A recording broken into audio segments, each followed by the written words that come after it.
আসসালামু আলাইকুম ওরহমতুল্লাহি ওবরাকাতুহ।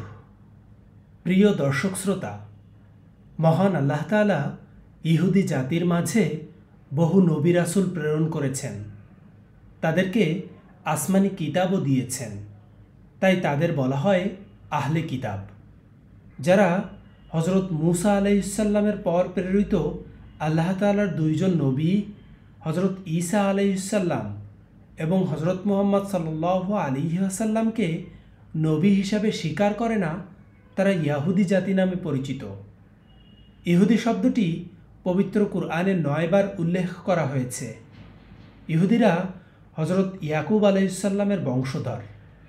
ইহুদি শব্দটি এসেছে ইয়াহুদা থেকে, যিনি ছিলেন হজরত ইয়াকুব আলাইহিসসালামের জ্যেষ্ঠ পুত্র এবং হজরত ইউসুফ আলাইহিসসালামের ভাই। মূলত শব্দটি ছিল ইয়াহুজা, জালকে দাল দিয়ে পরিবর্তন করে আরবি করা হয়েছে। ইয়াহুদা শব্দের অর্থ তওবাকারী। গোবৎস পূজা থেকে তওবা করার কারণে তার নাম হয়েছে ইয়াহুজা। পবিত্র কুরআনে ইহুদি জাতিকে নির্বোধ ও বেকুব সম্প্রদায় বলা হয়েছে।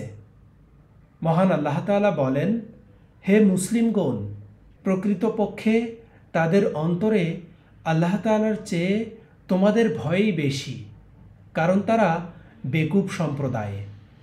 সূরা হাশর আয়াত 13। বাস্তবিকই দেখা যায়, ইসরায়েল কথিত বড় সামরিক শক্তিশালী হওয়া সত্ত্বেও নিরস্ত্র ফিলিস্তিনিদের কাছে তারা চরম ভীতু। ইসলাম ও নবী মুহাম্মদ সাল্লাল্লাহু আলাইহি ওয়াসাল্লামের বিরুদ্ধে বনু নজির গোত্রের ষড়যন্ত্র ফাঁস হওয়ার পর নবীজি সাল্লাল্লাহু আলাইহি ওয়াসাল্লাম যখন তাদের তল্পিতল্পা গুটিয়ে মদিনা থেকে চলে যাওয়ার সময় বেঁধে দিলেন, মুনাফিকদের প্রলোভনে তারা মদিনায় বসে থাকল। অবশেষে মুনাফিকদের সাহায্য না পেয়ে তারা দুর্গে গিয়ে আশ্রয় নিল। এ প্রসঙ্গে কুরআনের আয়াত নাজিল হয়।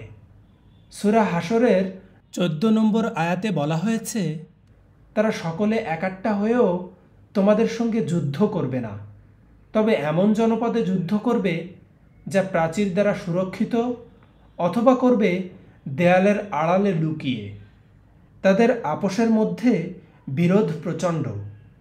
তুমি তাদেরকে ঐক্যবদ্ধ মনে করো, অথচ তাদের অন্তর বহুদা বিভক্ত। তা এজন্য যে তারা নির্বোধ সম্প্রদায়। পরকালের সফলতা একমাত্র নিজেদের বলে দাবি করে নবীজির কাছে তারা মিথ্যা আস্ফালন দেখাত।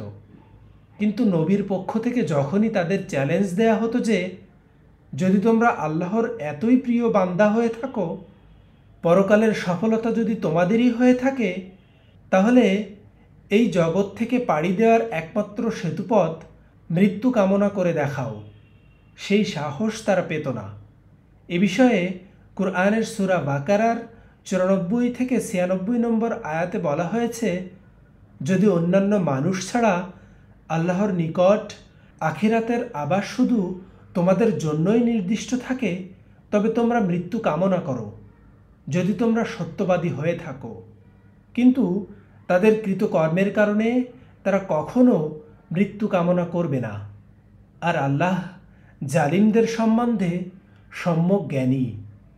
আর আপনি অবশ্যই তাদেরকে জীবনের প্রতি অন্য সব লোকের চেয়ে বেশি লোভী দেখতে পাবেন, এমনকি মুশরিকদের চাইতেও। তাদের প্রত্যেকে আশা করে যদি 1000 বছর আয়ু দেয়া হতো, অথচ দীর্ঘায়ু তাকে শাস্তি হতে নিষ্কৃতি দিতে পারবে না। তারা যা করে আল্লাহ সে ব্যাপারে সম্যক দ্রষ্টা।